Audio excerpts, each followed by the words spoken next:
हरे कृष्ण। वायु पुराण में कहा गया है, वह व्यक्ति जो भक्तिमय भाव से एकादशी व्रत का पालन करता है, समस्त कठिनाइयों और पापों से मुक्त हो जाता है और शुद्ध होने पर भगवान विष्णु का धाम प्राप्त करता है। ऐसे ही परम कल्याणकारी एकादशी तिथि है मोहिनी एकादशी। वैशाख मास के शुक्ल पक्ष में आने वाली ये एकादशी मनुष्य के कई जन्मों के पापों का संहार तो करती ही है, अपितु उसके साथ साथ वह मनुष्य के भौतिक मोह और आसक्ति का भी नाश करती है। और आप तो जानते ही हैं कि इस भौतिक संसार और इस नश्वर शरीर से आसक्ति ही हमारे इस भौतिक बंधन का मुख्य कारण है। इसलिए भी ये मोहिनी एकादशी हमारे लिए अत्यंत विशेष है। इस एकादशी का निष्ठापूर्वक पालन करने से व्यक्ति परम भगवान श्री कृष्ण की विशेष कृपा प्राप्त कर सकता है और स्वयं को शुद्ध करके हमेशा के लिए इस भौतिक जन्म और मृत्यु के चक्र से मुक्ति प्राप्त कर सकता है।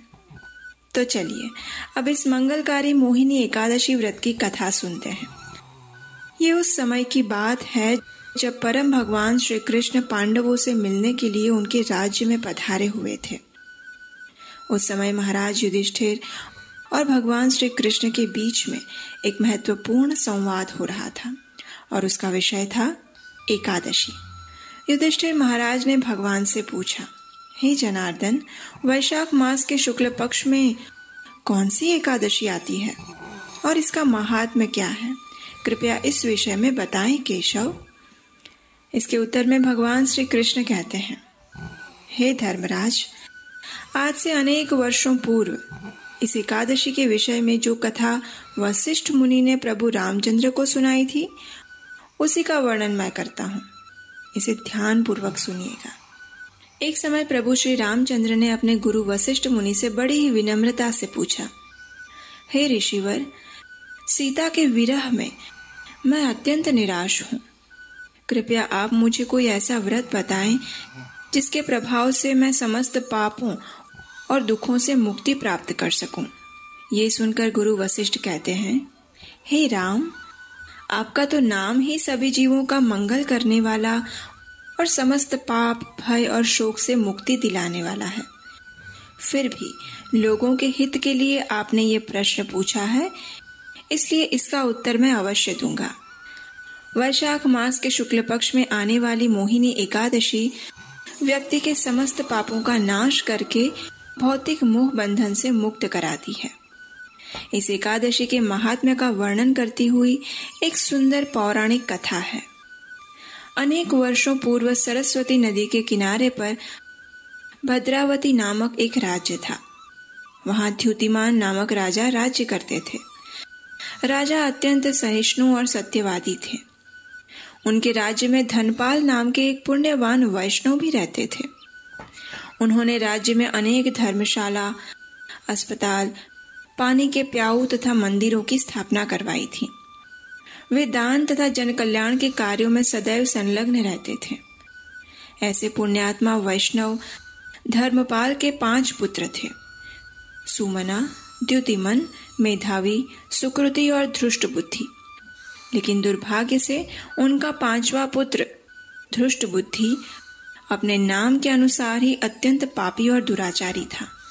दुष्ट व्यक्तियों और व्यभिचारी स्त्रियों का संग करना, मदिरा पान करना, पशु हत्या, मांस भक्षण इत्यादि कार्यों में संलग्न रहकर वह अपने पिता की संपत्ति का व्यय करता था।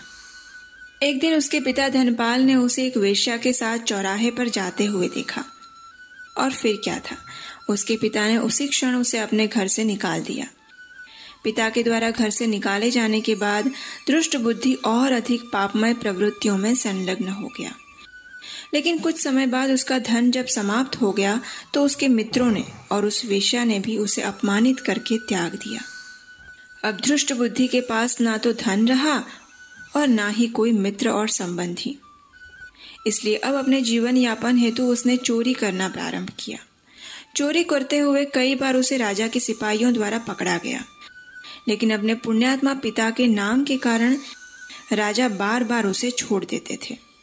लेकिन आखिर एक बार उसने एक बड़ी चोरी की और जब उसे पकड़कर राजा के समक्ष लाया गया तो राजा ने उसे अपने राज्य से निकल जाने का दंड दिया। अब धृष्ट बुद्धि जंगल में भटकने लगा। वहां वह निर्दोष पशुओं को मारकर अपना जीवन व्यतीत करने लगा, लेकिन उसका जीवन अत्यंत दुखमय था। उसके पाप के घड़े के भर जाने के कारण वह सदैव दुखी और चिंतित रहने लगा था। लेकिन आखिर एक दिन उसके भाग्य का सूर्योदय हुआ। संयोगवश वह एक दिन उसी वन में रहने वाले कौंडिन्य मुनि के आश्रम में पहुंच गया। कौंडिन्य मुनि वैशाख मास में गंगा स्नान करके अभी लौट ही रहे थे। दुखों से व्याकुल धृष्ट बुद्धि ने अचानक ही ऋषि कौंडिन्य मुनि के वस्त्र से टपकते हुए जल का स्पर्श किया।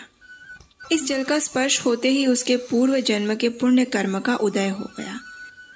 उसकी बुद्धि में सात्विकता का प्रवेश हुआ और उसने कौंडिन्य मुनि से हाथ जोड़कर विनम्रता से पूछा, हे ऋषिवर, मैं अत्यंत पापी हूँ।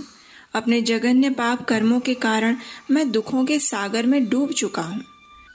कृपया आप मुझे कोई ऐसा मार्ग बताएं जिससे मैं इस असह्य पीड़ा से मुक्ति प्राप्त कर सकूं। धृष्ट बुद्धि की आर्द्र वाणी को सुनकर कौंडिन्य मुनि ने कहा, हे धृष्ट बुद्धि, निसंदेह तुमने जघन्य पाप किए हैं, लेकिन तुम हृदयपूर्वक अब प्रायश्चित करना चाहते हो। इसलिए अब मैं तुम्हें एक ऐसे व्रत के विषय में बताता हूँ जो कि मेरु पर्वत से भी अधिक प्रचंड पापों को नष्ट करने वाला है। और ये व्रत है वैशाख मास के शुक्ल पक्ष में आने वाली मोहिनी एकादशी। यदि तुम इस व्रत का श्रद्धा और नियम पूर्वक पालन करोगे तो अवश्य ही सभी पाप कर्मों से मुक्त हो जाओगे। ऋषि की सुखद वाणी सुनकर धृष्ट बुद्धि ने मोहिनी एकादशी व्रत का कठोरता से पालन किया। परिणाम स्वरूप उसके सारे पाप नष्ट हो गए और जीवन के अंत में उसने दिव्य शरीर धारण करके आध्यात्मिक लोक में प्रवेश किया। इस कथा का समापन करते हुए भगवान श्री कृष्ण ने कहा, हे राजन, मोहिनी एकादशी की कथा और महात्म्य का श्रवण करने से भी 1000 गाय दान देने का पुण्य फल प्राप्त होता है। इतना ही नहीं, इस व्रत का पालन करने से व्यक्ति भौतिक मोह और अज्ञान रूपी आसक्ति से भी मुक्त हो सकता है। हरे कृष्णा।